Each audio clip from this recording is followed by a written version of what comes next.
Panorama group, जो सोचता है वो करता है। नमस्कार, न्यूज हाट के खास प्रोग्राम सियासत में आप सभी दर्शकों का बहुत बहुत स्वागत है। मैं हूं करिश्मा और हमारे साथ मौजूद हैं न्यूज हाट के senior journalist Chandan Jha. Sir नमस्कार। नमस्कार करिश्मा। सर, मैथिली मखाना को सम्मान मिला है। पीएम मोदी भी बिहार आ रहे हैं। इसको जोड़ा जा रहा है कि पीएम मोदी आ रहे हैं और लाभ मिलेगा इससे। सर, क्या कुछ पूरा मामला है? करिश्मा का सवाल यह है कि पिछले दिन जब बजट आया, केंद्रीय बजट, तो उसमें मखाना बोर्ड बनाने की बात हुई, घोषणा की गई थी। अब आज का क्या है, लेटेस्ट ये है कि बिहार को एक और तोहफा मिला है, और खास करके मिथिला के जो रहने वाले लोग हैं उनको। और तोहफा पीएम मोदी ने आज ये दिया है, बजट सत्र चल रहा है, आप सभी जानते ही हैं कि मिथिलांचल की जो भाषा है मैथिली, उसका अब ट्रांसलेशन हो सकेगा लोकसभा में। इसका मतलब यह हुआ कि सदन के जो भी सदस्य हैं लोकसभा के, और आप कई बार देखते होंगे इस तरह की तस्वीर आप लोगों ने खूब देखी होगी कि जब बहस होती है तो बहुत सारे सदस्य जो है कान में हेडफोन लगाए रहते हैं। और हेडफोन से यह लाभ होता है कि अगर कोई सदस्य अंग्रेजी में बात करते हैं और अगर बात समझ में नहीं आती है तो आप उस भाषा का चयन कर सकते हैं और तत्काल आपको उसका ट्रांसलेशन होता है। तो अगर मान लीजिए कि कोई साउथ के सदस्य हैं और अंग्रेजी में वह भाषण दे रहे हैं, अपनी बात रख रहे हैं सदन में, और लोग नहीं, कोई दूसरा सदस्य है जो नहीं समझ रहा है, तो वह मैथिली में भी समझ सकते हैं। तो एक कहे कि बड़ा तोहफा जो है पीएम मोदी ने आज मिथिला के लोगों को दिया है। अब मैथिली में वहाँ अनुवाद होगा और कोई भी सदस्य जिस तरीके से हिंदी, अंग्रेजी, तमिल का ट्रांसलेशन किया जाता है, अब वैसे ही मैथिली का भी ट्रांसलेशन होगा। ये हो गई। वैसे आपको बता देते हैं कि करिश्मा 2003 में ही अटल बिहारी वाजपेयी के समय में ही मैथिली जो भाषा है उसको 8वीं अनुसूची में शामिल किया गया था। तो ये बिहार के लिए एक बड़े सम्मान की बात है, मिथिला के लोगों के लिए बड़े गर्व की बात है। ये बात हो गई।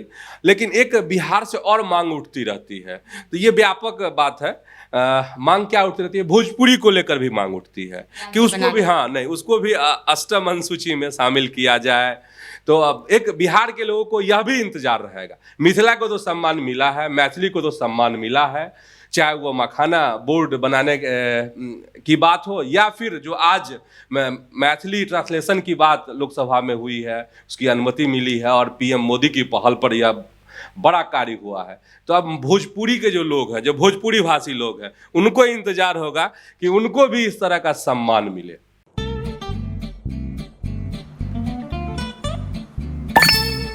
चलो इसको रोकते हैं। रुको, गाड़ी साइड में लो। आरसी और लाइसेंस दिखाओ। बिना आरसी और लाइसेंस के गाड़ी नहीं चला सकते। अरे सर, ये यू बाइक्स है, इसको आरसी, लाइसेंस और पीयूसी नहीं लगता। अरे वाह।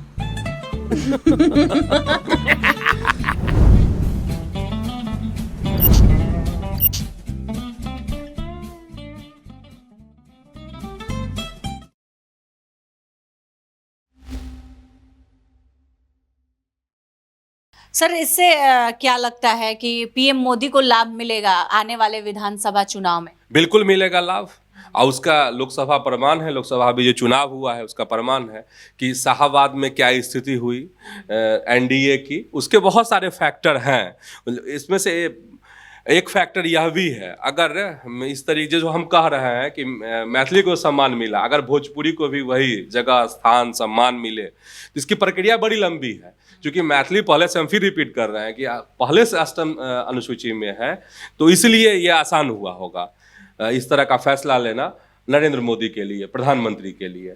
अब ये है कि फायदे की बात हम लोग कर रहे हैं। फायदा चूंकि चुनाव नजदीक है, विधानसभा का करीब 8 महीना का वक्त अब बचा है। फायदा ये मिल सकता है कि मिथिला के लोग जो है जब इससे गर्व की अनुभूति करेंगे, तो और जब जैसे जैसे चुनाव नजदीक आएगा, प्रधानमंत्री आने वाले भी हैं 24 फरवरी को बिहार भागलपुर में, तो इस बात का उल्लेख होगा नेता जो है एनडीए के या कहेंगे मंच से कि देखिए हम ही लोग हैं कि जब अटल बिहारी वाजपेयी की सरकार थी तो आपकी भाषा को हम लोगों ने सम्मान दिया, अष्टम अनुसूची में शामिल कराया। अब जो है हम लोगों ने लोकसभा में ट्रांसलेशन के तौर पे इस भाषा का अनुवाद हो उसकी व्यवस्था कराई है।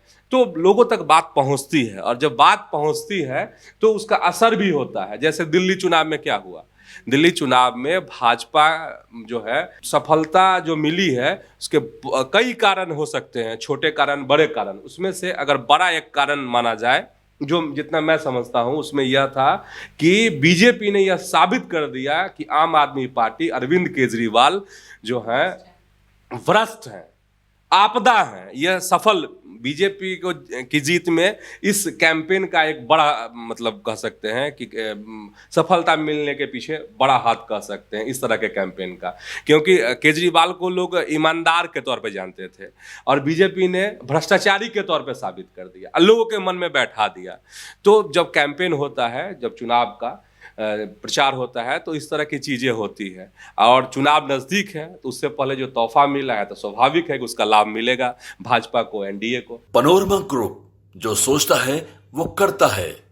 सर, मछली को लेकर आज सदन में खूब बात हुई कि मछली कौन खाता है कौन नहीं खाता है। ओम बिरला कह रहे हैं कि हम मछली नहीं खाते हैं, और ललन सिंह भी इस पर अपना राय दिए हैं मछली को लेकर। फिर गिरिराज सिंह का भी बयान आया है। सर, क्या कुछ कह रहे हैं ये लोग?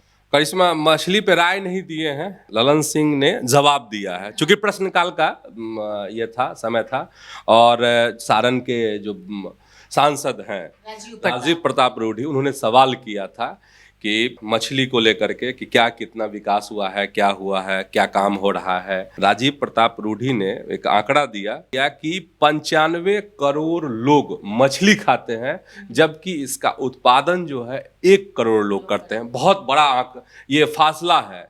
मतलब जो इसका उत्पादन करते हैं, मछली पालन करते हैं, जबकि इसको खाने वाले, उपयोग करने वालों की संख्या बहुत है। मतलब बड़ी संभावना की तरफ उन्होंने इशारा किया।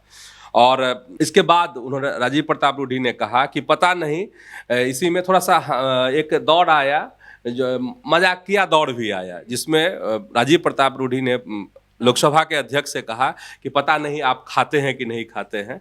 तो इस पर ओम बिरला ने कहा, जो लोकसभा के अध्यक्ष हैं, उन्होंने कहा कि मैं शाकाहारी हूं, मैं मछली नहीं खाता हूं। तो ये बातें हुई। इसी में टीएमसी के एक सदस्य ने ये कहा कि जब ललन सिंह मंत्री नहीं थे तो वो हिल्सा मछली खाने की बात किया करते थे। तो फिर लोकसभा अध्यक्ष ने उस जो टीएमसी के सदस्य हैं उनको इशारा किया बैठ जाने के लिए, और सवाल जब किया राजीव प्रताप रूढ़ी ने, तो उन्होंने, ललन सिंह ने राजीव प्रताप रूढ़ी का सवालों का जवाब दिया। और मतलब एक कहे कि जबरदस्त दोनों में दिखी।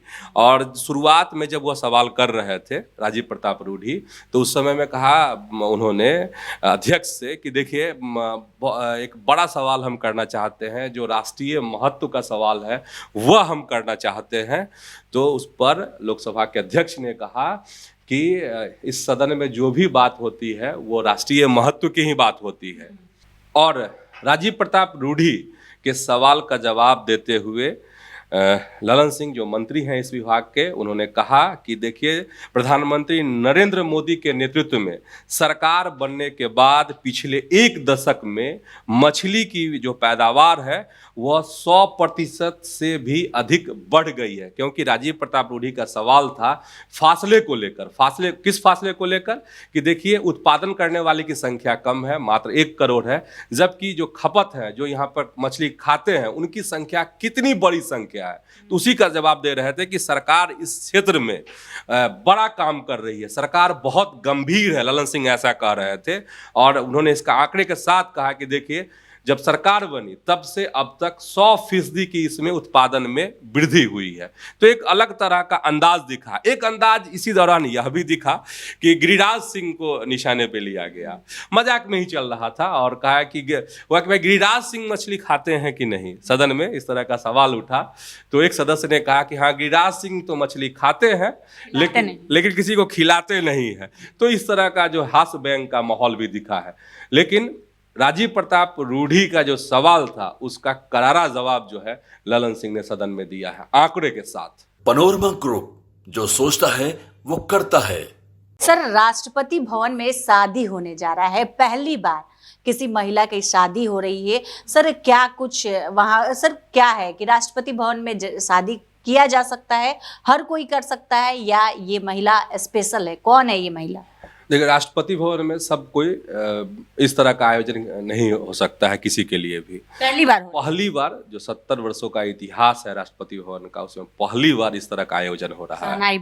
शहनाई बजेगी वहां पर, और 12 फरवरी को यह आयोजन होने जा रहा है। और 2 अधिकारियों के बीच में यह होने जा रहा है। सीआरपीएफ के 2 अधिकारी हैं, उनके बीच में मतलब 2 अधिकारी जो है शादी के बंधन में बंधने वाले हैं। और यह पहल जो है राष्ट्रपति द्रौपदी मुर्मू की है, और इसके पीछे भी एक बड़ा कारण है जिस वजह से द्रौपदी मुर्मू है उन्होंने इजाजत दी है। और राष्ट्रपति भवन जो है देश का, वह जो है लोकतंत्र है, साधन और जो समृद्ध विरासत है भारत की, कहे कि उसका एक बड़ा प्रतीक है। सबसे खास बात यह है कि आखिर ये हो क्यों रहा है। तो 2 लोग हैं, एक सीआरपीएफ की अधिकारी हैं पूनम गुप्ता, इन्होंने जो 74वें गणतंत्र दिवस परेड हुआ था उस दौरान महिला टुकड़ी का इन्होंने नेतृत्व किया था।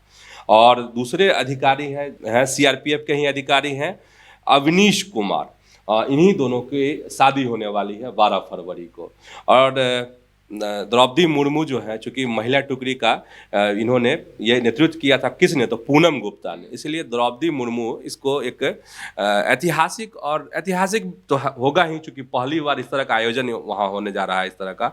और ऐतिहासिक इसलिए भी है कि आम लोगों को, मतलब राष्ट्रपति जो द्रौपदी मुर्मू है, यह दिखाना चाहती हैं कि जो राष्ट्रपति भवन है वह सबके लिए है, वह आम लोगों के लिए भी है।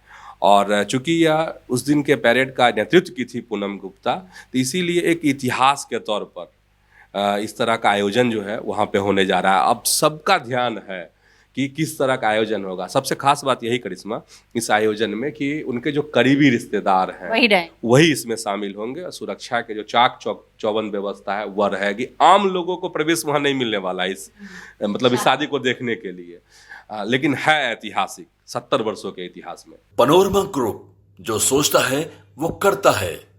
सर, शिवदीप लांडे ने फिर एक पोस्ट कर दिया है जिसके बाद से कई तरह की सवालें उठने लगी है। कहा जा रहा है कि क्या होगा, बिहार की राजनीति में आएंगे। यूजर कह रहे हैं कि सस्पेंस को खत्म कीजिए।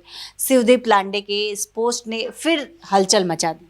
वाकई में 29 जनवरी को पूर्व आईपीएस जो शिवदीप लांडे उन्होंने इस्तीफा दिया था। इसके बाद से उनके अलग अलग तरह के पोस्ट आ रहे हैं, और जैसे ही इनके पोस्ट आते हैं शिवदीप लांडे के, तो उस पर जो यूजर्स हैं उनकी अलग अलग तरह की प्रतिक्रिया भी आते हैं, रिएक्शन भी अलग अलग तरह के आते हैं। इस बार एक नदी के किनारे जो तस्वीर आई है जो उन्होंने पोस्ट किया है, एक नदी के किनारे खड़े हैं, और जो तस्वीर है उसमें बिहार का नक्शा भी बनाया गया है। तो और शिवदीप लांडे ने अपने कई पोस्ट से इस तरफ इशारा किया है कि वो बिहार की सेवा में ही रहेंगे।